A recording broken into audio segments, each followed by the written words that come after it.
that we have. And I think we need to always keep these things in perspective. And what I think that is going on in all these is are questions of management. And I remember when I used to work for Cooperative Extension, and when I used to be a farmer and listen to Cooperative Extension, they would always say, well, you know, it really takes good management. And I didn't know. So what do they mean? What is good management? But it's really putting this whole picture together for your farm, and it's certainly not a simple or easy thing to do. Well, anyways, and of course, it's very obvious, and we kind of went through it in the other discussion, that there are some powerful resources that we have in answering our questions, many of which don't have anything to do with on-farm research. And clearly, I think for organic farmers, talking to other farmers is the #1 first way to answer any question. And then there's the more standard extension and you know, the researchers, universities, and of course you can check online. And we had some presentation about e-organic and you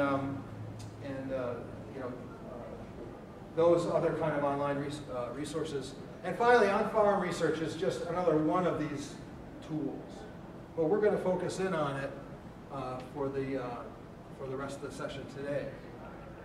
And I had a few thoughts about what kinds of questions are suitable for on-farm research, and then Laurie is going to really talk more about this in detail. But clearly, if there's something where the farm itself has factors on it that really influence the results, and they're not necessarily widely applicable to other farms, that might be something that would be suitable for you to do an on-farm project on. Or if a question that you have isn't being researched anywhere else, you may have to just do it on your farm.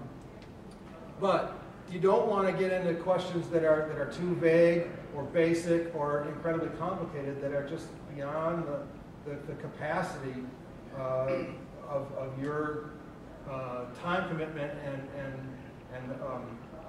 facilities and equipment commitment to this on-farm project.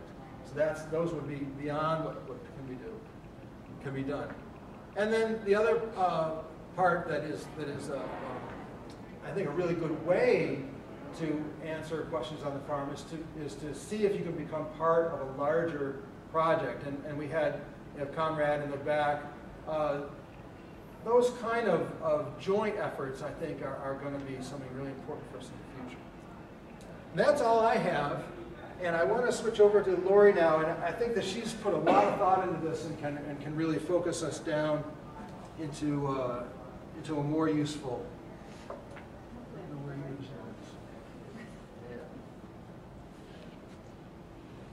Is that the right one? All right. Great. Good. Well, so I guess before I start on this talk, I just want to check and see. So how many? Laurie, do you want to put that mic on? I don't know. I think there, it's over there. Sorry. Even with this many people, can I talk louder? Can you hear me? Yeah, if you talk really loud. All right. Let me try to project before I have to go to resort to technology. So how many people in the room are farmers looking for information about how to get started doing on-farm research? Don't worry. Okay. So maybe it seems like we don't really have anybody in that category. So I might go through some of this quickly. Brian and I sort of where do you start? Because we did a workshop very much like the workshop that happened in that room with panels and discussion. And we are we've been collecting information. So I'm just going to be real up front. We're trying to collect information from people that are engaged or have an interest in on-farm research. So I put this quote up by Chuck Muller because I think it really captures sort of some of our thinking. That we want to recognize that there's lots of research and that's sort of a normal part of farming. And so how can we support that and make it, more effective, efficient, and productive? So I'm going to spend a little bit, and we've talked about our project goals, so I can go through that quickly, and then talk about what is on-farm research and give some examples of questions, and then how you might approach it, and then talk about the benefits of collaboration with Practical Farmers of Iowa as an example yet. No, Laurie, you do need to really project, sorry. Okay, all right. Go for this here. There's not, I'm afraid I'll trip over the wire. I'm not the most graceful. You might have to turn it on too, it's probably was left off.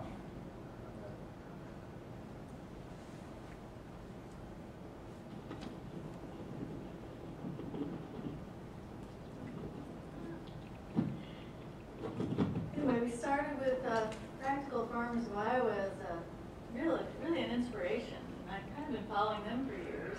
And we had them come last year, and I think we really should have someone from that organization come again. And then we're going to have our discussion that Brian will lead.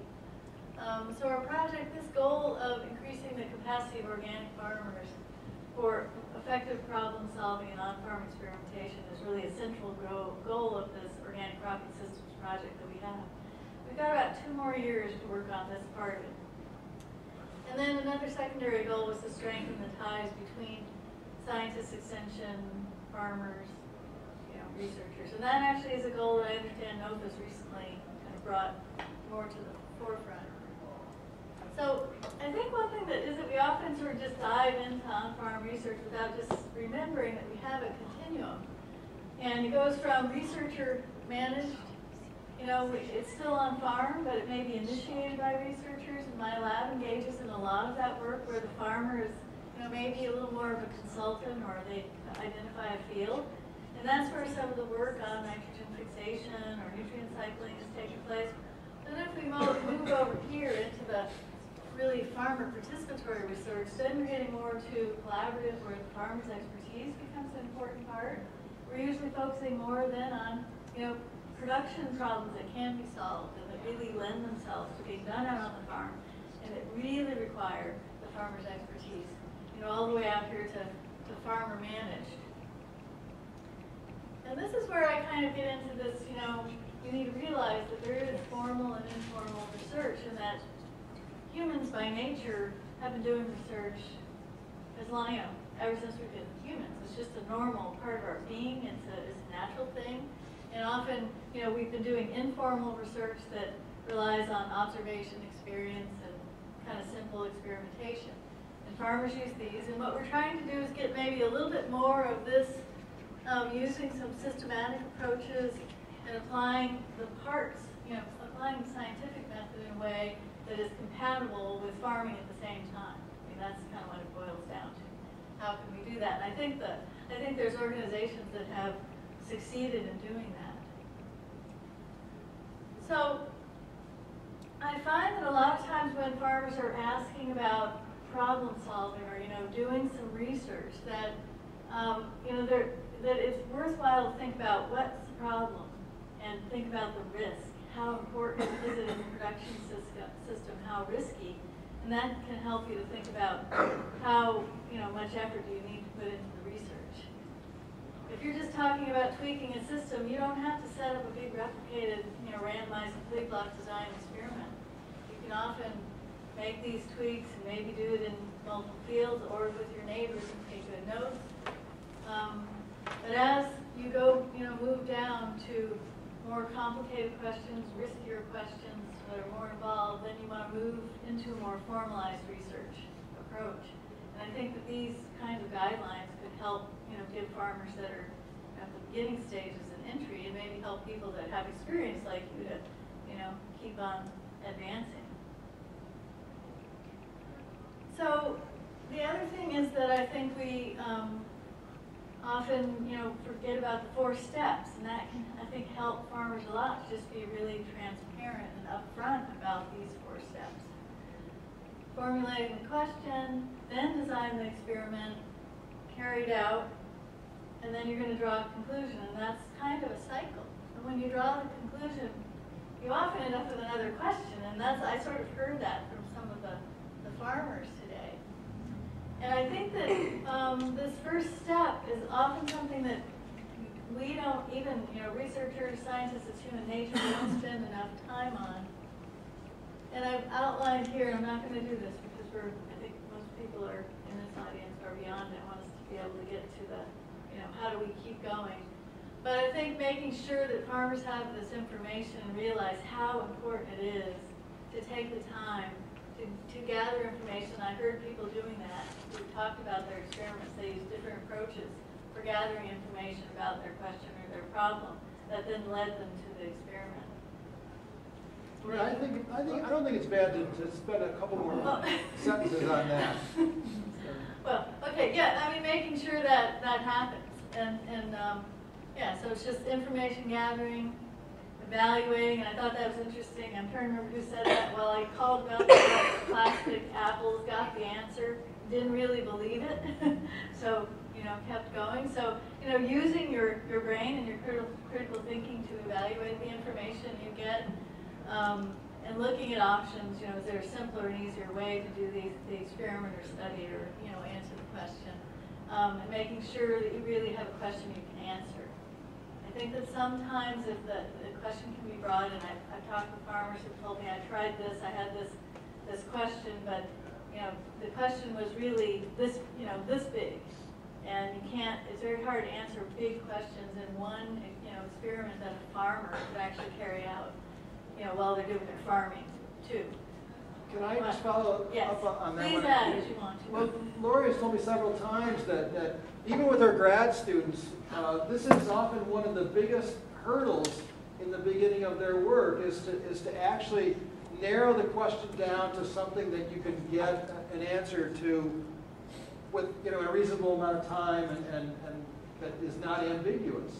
And so sometimes I think we're, you know, as organic farmers, we're really fascinated with things like, well, how does my, you know, good management of the soil, like, help against insects? And that can be like a gigantic question that's almost impossible to address in any kind of, you know, concrete way. And we have to chip at little pieces of it, or else just, you know, focus it down in some way before it's usable. So I just want, you made a big impression on me when you said that, Laurie, so I couldn't not say it. It is true. And then this last stage of hypotheses, a lot of people think, oh, that's just for scientists. But, you know, it doesn't have to be a hypothesis. It's just a guess. It's like it's what you expect to happen. And I think that is really a inherently natural thing. I did some experiments with my son when he was 7 during summer. This is one of the things I tried to do with him to kind of, you know, have him still be learning during the summer because has learning disabilities. And he was automatically generating hypotheses. You know, even before it was time, I didn't even have to tell him, okay, the next step of the experiment is make some guesses. You're just doing it. We need to do that. It's really a good test of what you're doing. So I'm going to go through 3 examples, and I'll go quickly, but if you've got questions or want to make comments or add from your own experience, then please do that. I think that'll help us have a more productive discussion. So I think this first example is an example of a question that many farmers do ask and do kind of regular experimentation on their farm. It's really straightforward. I want to know which variety is best. I used oats in this example. You can identify varieties to try, and there's, you know, basic, simple data to be collected to evaluate them. And we're finding out that farmers have a lot of sneaky ways of evaluating varieties that are not readily apparent to researchers, and I think that's going to really help in the, you know, what we're trying to do, finding out how do farmers do this. Okay, this is a sort of the next step up, and I get this a lot since I do a lot of work with cover cropping. Farmers will tell me, I want to increase the use of cover crops, I want to set up a trial on my farm. And I go right to, you know, you really need to know, what do you want the cover crop to do? You have to put a lot of thought. What do I need it to do? I've put a list up here of possible functions that cover crops could provide in a farming system. Then you have to go back and look at your farming system, and, you know, you've got to tailor it to your farm. So where can they go? So you have to go through this process of focusing this question so it becomes something like, I want to fit a cover crop in before late season broccoli that's going to improve my soil structure and also provide some nitrogen. Or, you know, maybe they've got a longer list, but then you know, here's what I'm aiming to do, and you could test that. The last one is, I've had questions. I've had farmers tell me I'm having some root health problems. This has been less common, but it's come up a couple times, and I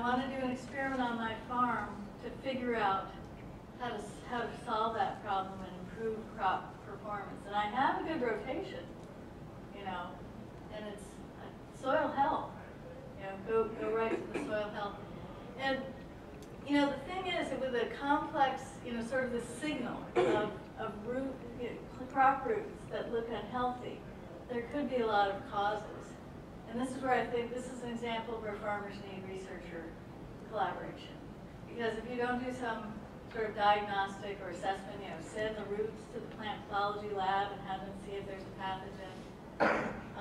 Maybe get someone out there with a penetrometer looking for compaction problems or other soil structure related things. So there needs to be this step of diagnosis and then thinking about which solution is appropriate for the diagnosis of the problem before you design the experiment. I just have some useful tools up here. How many of the people who have conducted on-farm research have used these, and are there any things that I missed? Is there some kind of readily available tools? So I've got the basics, the no-put graph paper. You might need markers, ways to collect samples if you're going to be actually measuring yields or biomass. But I think this digital camera is down at the bottom, not because it's sort of low priority. I think that digital imagery can be really, really useful, even though it's qualitative. And I'm finding that some farmers, for example, in Ordells, who are, conduct their own on-farm research all the time and do consistent innovations, rely a lot on digital. Well, is it digital? They don't have a computer. Right, I don't even know what it is. Right. It's a camera. Regular, it's old-fashioned. Oh, it's a regular camera. Wrong word. Okay, they rely on visual. Yeah. Okay, just a little bit about Practical Farmers of Iowa. How many people are familiar with PFI and their model? I'm going to try to summarize them in about 2 slides, but they do have a website, and I encourage you, if you're interested in on-farm research, if you're interested in promoting, on-farm research or being involved with it on your own farm, that check out their website. So they're a group that was initiated by some farmers in the mid-'80s who were really upset with what was happening out in the corn soybean belt with the economy pushing small farms out of business and making them be on this treadmill of buy more inputs, and that's how you have to farm. So they started their own research organization, and they have a mission of carrying out research to develop and promote profitable, ecologically sound, and community-enhancing approaches to agriculture. Most of them were conventional at the time. Most of them are now organic. So it's been kind of an interesting transition. The organization still is very active, has thousands of farmer members, has a budget of, what did you say, it was $1 million? I don't remember. I don't it was a know. lot. Pretty significant budget. Is run for farmers. They hire a staff of a couple of researchers to help them. They plan and carry out their own experiments.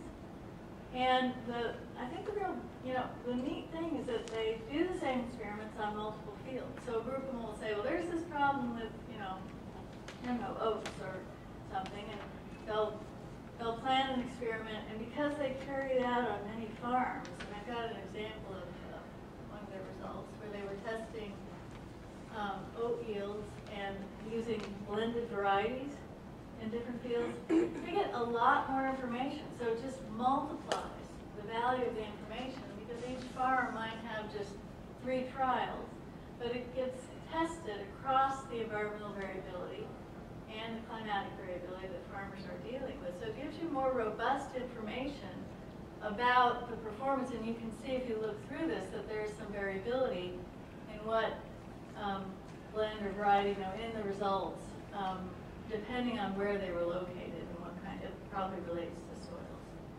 I think at the end. So I'm ending there, and because we wanted to think about, what can we take from that, and how could that help, especially in the Northeast? We have a number of, we have a list of questions. This size group, we should probably I think we should just make do one circle, and circle. then I'm just going to hand it over. First, Great. are there any questions or comments that people would like to make before we transition? Just about some of the specific When we get together, information in this will there talk. still be time for questions? Or Oh, sure, Yeah, yeah. that's- I the whole just, thing is while gonna be discussed. I have the ability to go back to a slide. Okay. Well, I guess just one question. How about systems type research? Mhm.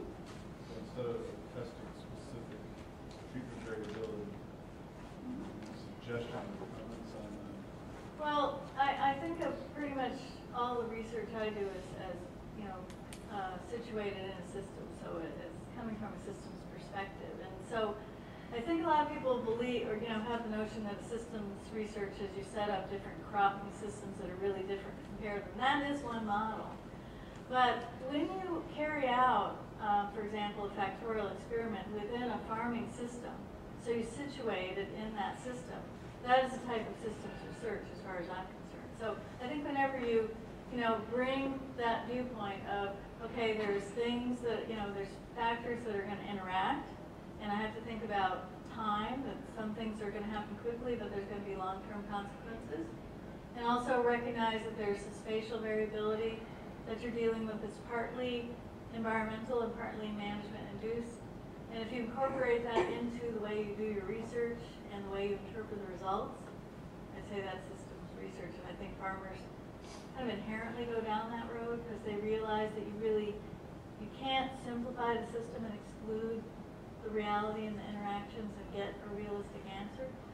Who was it? Oh, Klaus said he was trained by the extensionists and that he sort of started feeling uncomfortable because the reality on his farm was not consistent with what they were saying that he should expect. And that's been part of the problem because a lot of the information that extensionists had from conventional systems was pieced together from these short-term, fragmented experiments. And that was sort of one of the first things people realized if we try to predict long-term, so we can't compare this to what we see over the long-term, it doesn't match. So I think that it can be done. I think it actually improves it. Okay. I'm sure we can talk about it. Yeah, no, I think it's worth talking about because I think it's a struggle because sometimes systems research can appear to be really complicated and overwhelming. And people with bringing different disciplines and expertise can help to resolve those issues. Why don't we each grab our chair and we'll make a little circle over here and we can talk about all this.